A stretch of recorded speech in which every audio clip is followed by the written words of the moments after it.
Rompimos la racha de los viernes, te lo explico en el video. Netflix está generando o destruyendo valor para los inversionistas. Analicemos todos los escenarios para los principales índices financieros, el S&P 500, el Nasdaq, el oro, el Bitcoin, el petróleo, el Shanghai Composite, el VIX. Es decir, vamos a verlos todos.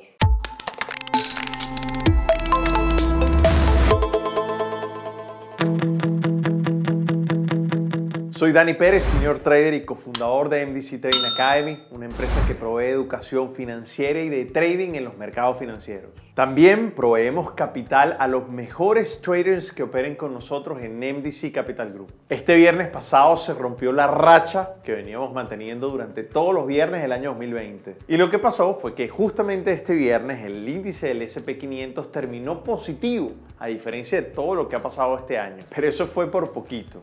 El mercado empezó a bajar con contundencia hasta las 2:30 de la tarde y de ahí el mercado empezó a subir y nunca paró y terminó entonces en racha positiva. Así que vamos a ver qué va a pasar la siguiente semana. Muy interesante, la racha de los viernes se terminó por completo. Esta semana nuevamente seguimos marcando máximos históricos, pero con ritmos muy lentos. Y es que es obvio, en los mercados americanos cuando esto pasa, el mercado sube muy pero muy lento con bastante indecisión. Y mucho tenía que ver con lo que iba a pasar este martes y este miércoles cuando testificaba el presidente de la Reserva Federal, Jerome Powell, ante el Comité de Servicios Financieros de la Cámara. Powell sigue firme en su punto de mantenerse a la expectativa de lo que pueda estar viniendo en el mercado en los próximos tiempos. Porque después que se calmaran un poco las tensiones comerciales entre China y los Estados Unidos, ahora está el coronavirus acechando y esa epidemia sigue expandiéndose y creciendo. Es que la Reserva Federal con todo esto del coronavirus tiene un rol protagónico bastante claro. Algo muy curioso y que ni siquiera yo me esperaba es que Powell dijo y declaró que estaba de acuerdo a las transacciones privadas en las monedas digitales. Esto le dio un muy buen empujoncito al buen momentum que están teniendo entonces todas las criptomonedas. Vamos a revisar los principales mercados en 9 minutos y veamos el impacto de estas noticias y cuáles son los escenarios que tengo para la semana entrante. El mini del S&P 500, vamos a empezar por una gráfica diaria muy interesante. Fíjense cómo el mercado sigue estando en máximos históricos. Ahora le está un poquito más, o le está costando un poquito más continuar. Si vemos el volumen de esta semana realmente fue bastante bajo comparado con las semanas anteriores. Vamos a una gráfica un poquito más detallada y nos damos cuenta entonces que esta semana, fíjense cómo el mercado después de subir importante el lunes por la tarde, entre martes, miércoles, jueves y viernes, el mercado realmente se movió entre áreas teniendo mínimos más altos. Sin embargo, prácticamente solo una vez alcanzamos máximos históricos, pero nuevamente después el mercado simplemente estuvo ahí, que no podía o se movía excesivamente lento, y eso es algo importante. Si lo vemos en una gráfica un poquito más detallada, nos damos cuenta, fíjense que el mercado simplemente bajaba con fuerza a final de la tarde, luego subía entre premercado y mercado, se movía un poquito lateral, luego volvía a bajar, en fin. El mercado nunca se movió con una decisión clara a pesar de estar haciendo máximos históricos nuevamente. Ahora, para esta semana, ¿qué es lo que estoy previendo? Que el mercado, mientras estemos por encima de esta línea de tendencia importante que data prácticamente desde principios de febrero, nos damos cuenta que el mercado pudiera estar llegando nuevamente al precio de 3.380, y si el mercado logra pasarlo es muy probable que llegue a los 3.400 y 3.415 para que lo tengan presente. Para mí esos son los sitios donde están las camadas de vendedores. Fíjense cómo el mercado esta semana alcanzó los 3.370, era un precio objetivo que se los había dado a ustedes a principios de enero de este año 2020. Así que bueno, mientras nos mantengamos por encima de esta línea de tendencia importante, que es probable que el mercado pueda bajar para acá y continuar hasta la línea, hasta la máxima histórica, y de ahí tomar la decisión importante, pues nos mantenemos con la expectativa alcista. Ahora, si el mercado logra bajar, vamos a tener en esta área movimientos muy fuertes bajistas, habrán oportunidades bajistas y ahí vamos a poder tomar más o menos hasta el precio de 3.337. Creo que esta semana, como va a ser corta en los mercados, recuérdense que el lunes no hay mercado, pues muy probablemente tengamos movimientos fuertes a partir de martes o miércoles, ¿ok? Dependiendo si el mercado va a querer bajar o continuar alcista. Mientras estemos alcista va a ser un poquito lento, más de lo normal, porque estamos en máximos históricos. Así que por eso no se preocupen, porque mucha gente me anda preguntando, bueno, pero ¿por qué el mercado se está comportando tan lento? Bueno, es normal, propio de este tipo de zonas que son un poco desconocidas y donde muchísimos traders prefieren no operar y mantenerse al margen porque no conocen qué es lo que va a pasar o cuál es la historia que se va a repetir en este caso. En el caso del NQ, muy interesante, todo este 2020 hemos tenido expectativa completamente alcista. El volumen ha estado bastante interesante, ¿ok? Si vamos a una gráfica un poquito más detallada, nos damos cuenta que el mercado alcanzó nuestro precio objetivo que le habíamos comunicado a ustedes. Estamos hablando que llegó muy cerquita a los 9.667. Recuerden que veníamos estando en el momento que cerró el pasado día viernes en el Trading View pasado, estábamos alrededor de los 9.300.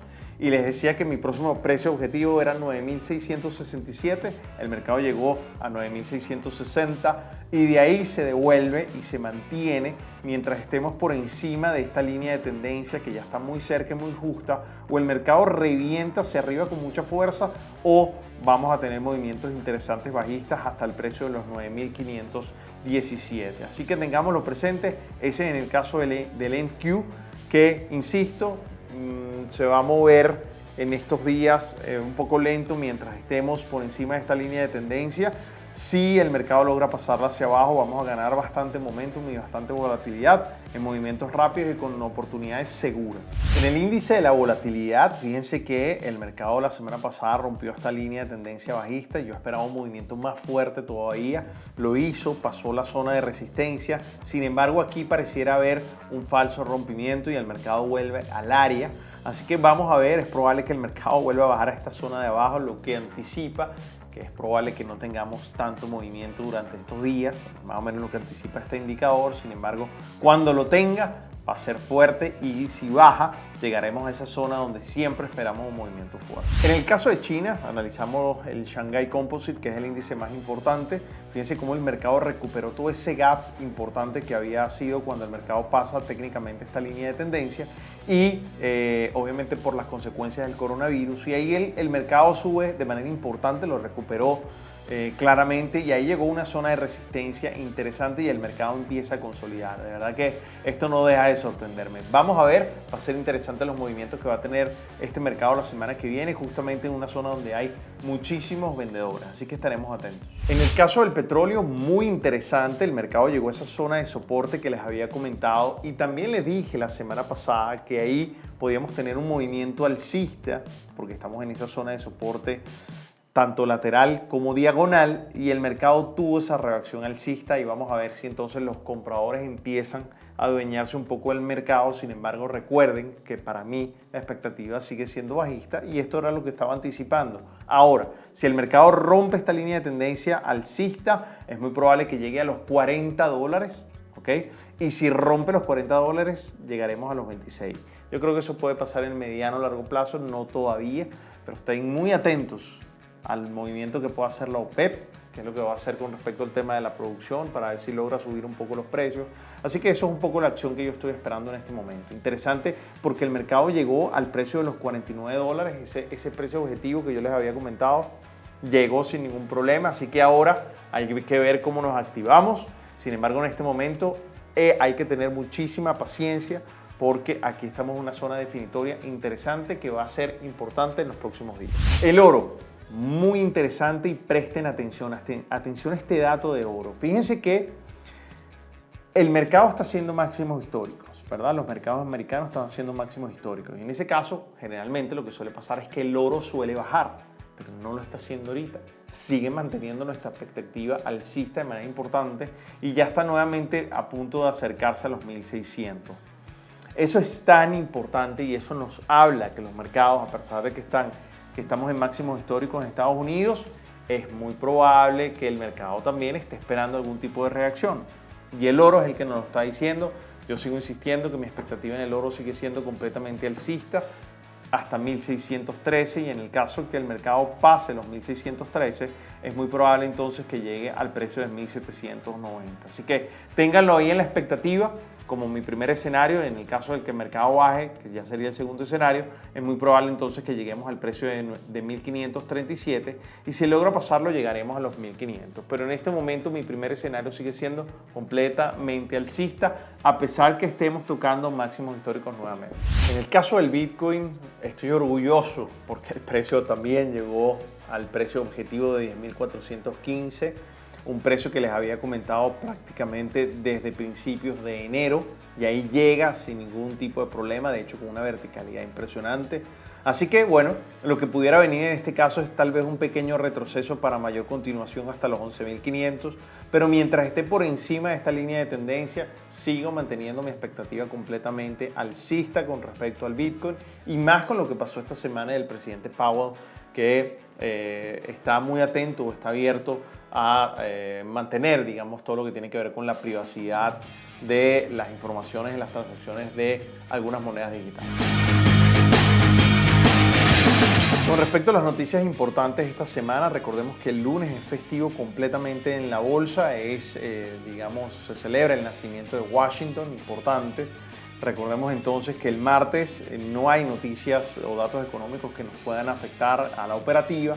En el caso del miércoles sí, tenemos la minuta de la FOMC, la minuta de enero, de todo lo que tiene que ver con la Reserva Federal. Importante esas minutas porque nos dicen un poco cómo quedó el tema de la votación, por ejemplo, en todo lo que tiene que ver con si se va o no a bajar las tasas. Ahí hay una votación importante, aunque creo que en este caso fue completamente unánime, pero allá hay alguna información bien interesante sobre todos los cambios que han habido entre la de diciembre y la de enero. El día jueves, el inventario de crudo a las 11 de la mañana y el viernes, para mí, lo que será tal vez la noticia más importante de la semana desde el punto de vista económico, que es el Flash Manufacturing PMI, una noticia completamente importante, prácticamente de color rojo, interesantísima y es en plena operativa a las 9:45 de la mañana. Netflix a partir de 2018 empezó una inversión muy fuerte en todo lo que tiene que ver con generación de contenido, eso para prepararse para la guerra de los servicios de streaming. Esa guerra se agudizó en 2019, pero en este 2020 con seguridad será muchísimo más fuerte. Este año tiene previsto invertir una suma tan pequeña como 17.300 millones de dólares, lo que significa una pequeña diferencia de 12.300 millones de dólares con respecto a lo que se invertía en el año 2016. Ahora, Netflix está generando o destruyendo valor para sus inversionistas. Analicémoslo desde el punto de vista financiero. Desde el año 2016 hasta hoy, Netflix ha tenido un crecimiento anual compuesto sobre inversiones en contenido de 28%. Esto se ha traducido en tan solo un crecimiento anual compuesto del 16% en el número de suscriptores. Y un dato lapidario para mí, el crecimiento anual compuesto sobre las ventas desde el año 2016 hasta hoy es de tan solo 5% en términos reales. Toda esta cantidad de números que te acabo de decir traduce en una sola cosa. Se ha invertido muchísimo dinero en generación de contenido, pero no se ha traducido en la misma proporción en el número de suscriptores y mucho menos en la cantidad de ventas anuales. Siento que Netflix está en un momento un poco álgido. A pesar del buen momento en los pasados Oscar, donde tuvo 24 nominaciones versus 20 nominaciones de Disney, algo que por supuesto es fantástico, ya que Netflix es nuevo, es un participante nuevo en la industria del cine y que ya esté llegando a ese número de nominaciones, de verdad que es fantástico. Aunque de esas 24 nominaciones solo ganó 2 premios, creo que la experiencia adquirida es realmente brutal y le va a aportar mucho valor a todo lo que tiene que ver con la marca Netflix y al know-how.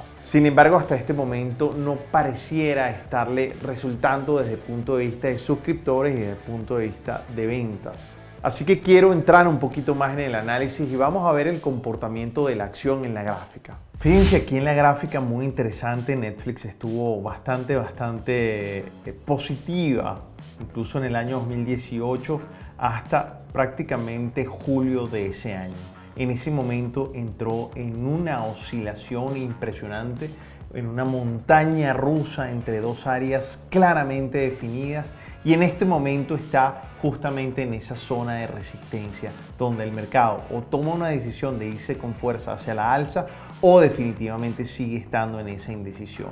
Y esto se está dando mucho por todo lo que está pasando, esta guerra del streaming entre la entrada de Disney, lo que tiene que ver con Amazon, Apple, en fin, una cantidad de competidores tan pero tan fuerte que hace que Netflix obviamente esté buscando desesperadamente diversificación para poder así seguir atrayendo suscriptores, que es como el punto o el key driver más importante de su negocio. Así que es importante en este punto entender que Netflix aquí está en un punto de inflexión que va a ser muy importante que tengamos el ojo sobre la lupa, porque de aquí en la reacción que tengan nos va a decir bastante de qué es lo que puede pasar en el futuro inmediato con Netflix. Algo que sí me parece muy inteligente que Netflix está empezando a hacer con muchísimo más fuerza es invertir en otros mercados que no sean el americano. Tener contenido local de otras regiones puede darle a Netflix un aumento de suscriptores de manera importante y que tal vez no está siendo tan atacados por sus competidores. Dar contenido local me parece innovador. Por ejemplo, tienen previsto invertir este año que pasó 2019 y 2020 unidos unos 400 millones de dólares que para mí van a ser muy claves. Cantidad de población creciendo económicamente, pero adicionalmente también queriendo tener estas experiencias con una marca tan reconocida y con, lo que me parece más importante, contenido local. Todo esto está pasando también con contenidos latinos. Recordemos que hay muchas series de altísimo éxito mexicanas, colombianas, que tienen que ver con Netflix y son series de una muy alta calidad de producción y por consiguiente seguramente bastante más económica. Ahora hay que analizar el impacto de la piratería en estos países que ya saben que lamentablemente es bastante. Así que ese impacto no se puede medir tan fácil, pero con seguridad también debería estar en la matriz de análisis de Netflix. Es muy interesante toda esta estrategia y hay que analizarlo desde un punto de vista de 360 grados. Para concluir, creo que Netflix está realizando excelentes iniciativas y está trabajando y se nota muy duro en su diversificación, pero definitivamente no la tiene fácil. Sus dueños han sido muy habilidosos, recordemos aquella guerra que también ellos tuvieron con Blockbuster y cómo tumbaron a ese gigante. Sin embargo, el momento de la guerra del streaming es muy delicado. Esto le ha impactado de forma importante en la generación de nuevos suscriptores, también en las ventas, y han hecho que las inversiones sean de proporciones épicas. Con lo cual Netflix tiene que ser mucho más innovador y actuar de forma mucho más rápida que sus competidores. Por esta razón, siento que su acción en este momento, para mí, es una acción que hay que estarla observando para entender cómo va a digerir o cómo está digiriendo todo este aumento de inversiones brutales que incluso para el año 2028 es una cifra absurdamente alta lo que tienen previsto gastar. Así que cuando analicen una acción siempre traten de verlo desde varios puntos de vista si genera o destruye valor para el inversionista. Y entiendan bien si es una inversión a corto o a largo plazo. Si te pareció que este video te aporta valor, compártelo con aquel amigo con el que siempre hablas de inversiones, que con total seguridad es información muy valiosa para él también. Nos vemos el próximo domingo en el próximo Trading.